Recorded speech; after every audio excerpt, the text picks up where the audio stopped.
we're Vancouver and we're ready to welcome the world. Ready for the world to come, a city with swagger, all of these things. My hometown, born and raised Vancouverite. I'm a little nervous about the big events we have coming and no hotel rooms. Even if it's not a big event, I've had friends try to come into town saying the only room I can get is $850, $900 a night. You're then scrabbling around trying to get a short-term rental. Airbnb, she's like, Joe, do you know somebody? I'm like, what? We shouldn't have to do that. And now there's new restrictions coming for short-term rentals May 1st. So we're getting ourselves into a tricky spot with all these major events coming up, going, where are people going to stay? We want them to come here for all of our major events, but it is an issue if you're all of a sudden staying out in Langley or something and trying to get in. Well, what were they saying about the Taylor Swift window when she's here, like next year? There's even the budget hotels. It's 10 times higher. Yeah.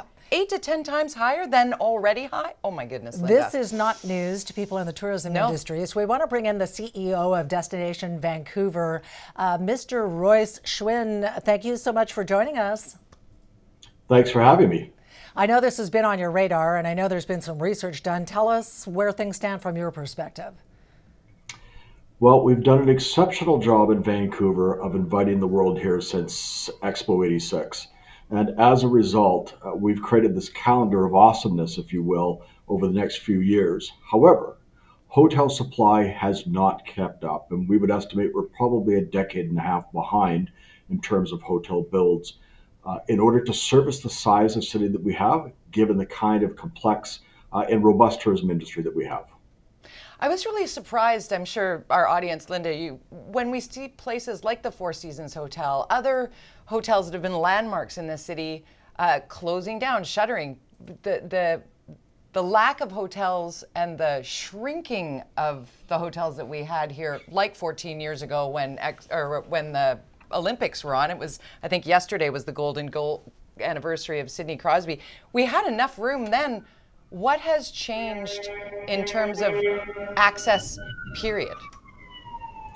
Well, the interesting thing about our service set of hotels, if you will, is since the Olympics, Vancouver is net negative 2,000 rooms approximately. Wow. So unlike other cities who have been building hotels, certainly post 2010, whether or not there was a major event, we've gone the opposite direction for a variety of different reasons. So we've further compounded a capacity issue that we have here, which, of course, no surprise, we saw an increase of Airbnbs to make up some of the gap, and enterprising individuals have listed the rooms on the Airbnb platform. That's helped us close some of the gap, but it's certainly not sustainable long term. So now we're working with the city to address this and figure out how can we speed up permitting and process to get more shovels in the ground to get hotels on the way quicker. But the reality is some pundits are saying, well, you're never going to get shovels in the ground fast enough to be able to accommodate the people coming from around the world for these big events in the next 2 years.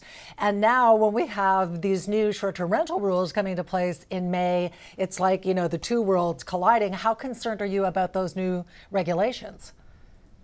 Definitely concerned, but what we understand about the regulations is that it is more so an increase in enforcement than it is going to do much to constrict specifically Vancouver because of how the room rental pool is constructed through short-term rentals. So it remains to be seen the degree of impact that's going to happen after May 1st, but some of our preliminary estimates suggest that it might not be as bad as what people are projecting, but that remains to be seen. And you're right, as far as hotels are concerned, there's no magic wand waving here.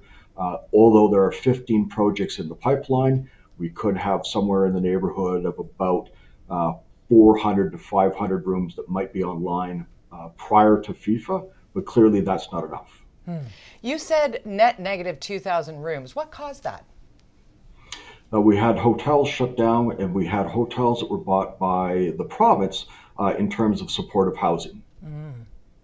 Right. Okay, that makes sense because I've seen some in my area. For sure. But some people are saying, well, can we think of some sort of creative way around this in the short term, like maybe floating hotels using old cruise ships? 100%. So we can think about, do we have access to our university dorms where school may be out? So there's an option there. Yeah. In terms of a floating hotel, there is a proposal in front of the city right now for a floating hotel that could be built that is net negative in terms of its carbon footprint. So it certainly suits our sustainability values that could be built and could be towed in and set up outside the convention centers here. So there are definitely creative ways that we can think about doing this.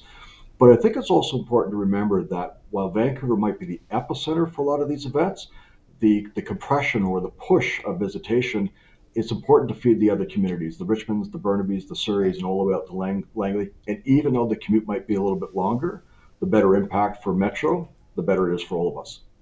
Can we just touch on the fact that a cost associated with a night stay in Vancouver has gone up exponentially? We sure can.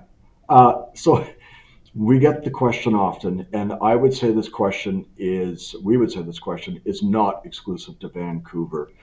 If you look at the peer set that we deal with, it is Seattle, San Francisco, Houston, Dallas, Chicago, New York, Miami, Toronto. Toronto, I note, is a little bit higher than Vancouver is in terms of average daily rate.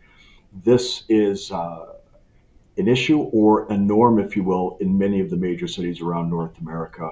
If we consider the amount of impact that happened to the hotel community during the pandemic when they were running single-digit occupancies and the significant hole, coupled with supply chain, the increase in labor, the increase of goods to be able to deliver service, hotels don't have massive margins. Right. And if you look at hotel rates over the last several years, the increases have not been substantive relative to inflationary costs, as an example. So it's an unfortunate thing. The other part of this is it's a free market. And so demand is driving prices as well. We know we're in an underserved market in terms of capacity, which is great that we're now finally having a long overdue conversation. Yeah, a lot of purpose. Well, I'll tell you what, Yeah. finally, right? At least it's on the front burner now, and we do welcome the world because Vancouver's pretty awesome. We got and so is swagger. Metro Vancouver. Royce Chwin, thank you so much for your time today. Thanks very much for having us. Royce is the CEO of Destination Vancouver.